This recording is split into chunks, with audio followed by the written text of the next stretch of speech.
I tried to be really quiet, and it took a half of quiet second, really quiet, and then you hear cuckoo, like you surprise your child. So we looked up, and we saw a bunch of terrorists standing on the top of the mountain screaming Allahu Akbar, and we found them. And they ran towards us. When they come to the tree, it was not talking anymore. It was completely violent. It was completely aggressive.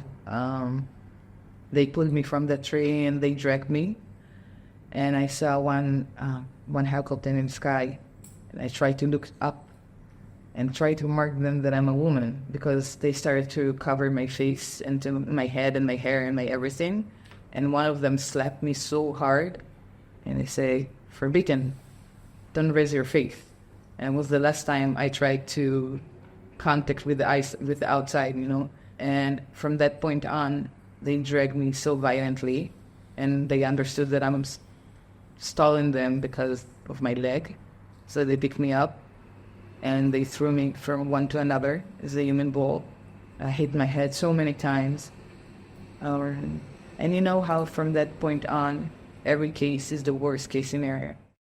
And then I saw pictures that I will never forget. I saw one young boy standing in the middle of the road, screaming, with the hands, and victory, victory. And then I saw all of the crowd of the people, children, men.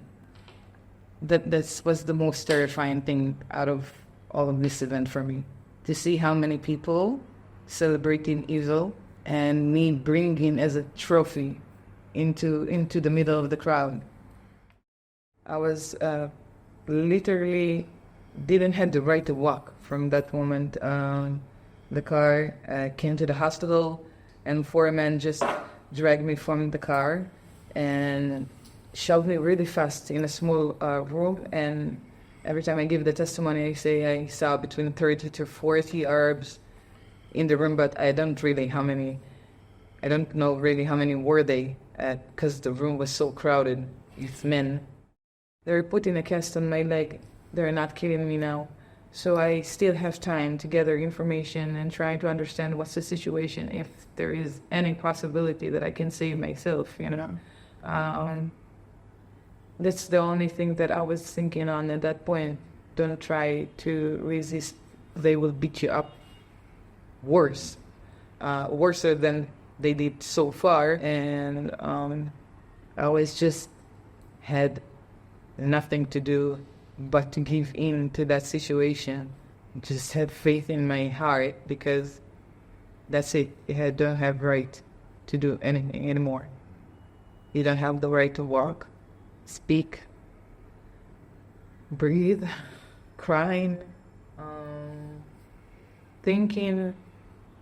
Any reaction drags consequences from their side. So you're not allowed to do anything from that point.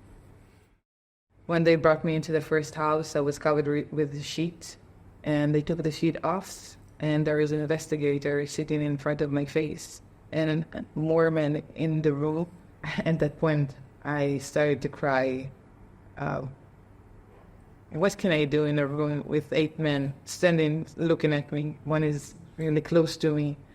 What can I do, When he asked me several times, where do you serve? Because they think that all of us are soldiers. But for me, it was the wrong pick of clothing for that day, because he asked me several times, where do you serve? And I said, I don't understand why you're asking me that question. I'm old, And then he grabbed my pants and he shook them.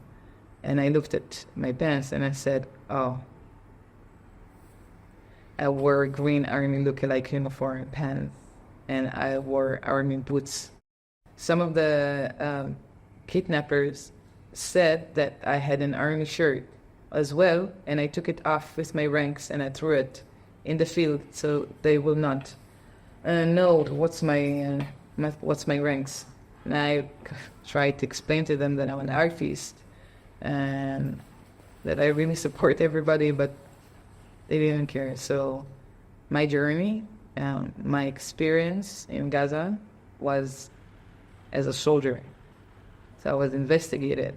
They suspicious me all the time. They treated me worse than the other. My earring, this one, they couldn't take it off, and they thought that it's with radio chips in there. So they came to me even one day with a cutter and wanted to cut it off with my ear, and just because they thought it's radio chips in there. And they passed it to all the houses. Check the earring when she comes. No reason. They don't make sense. And they really cancel you as a person. So every day, every minute, every second, every single time you breathe, that's a miracle. You should say thank you.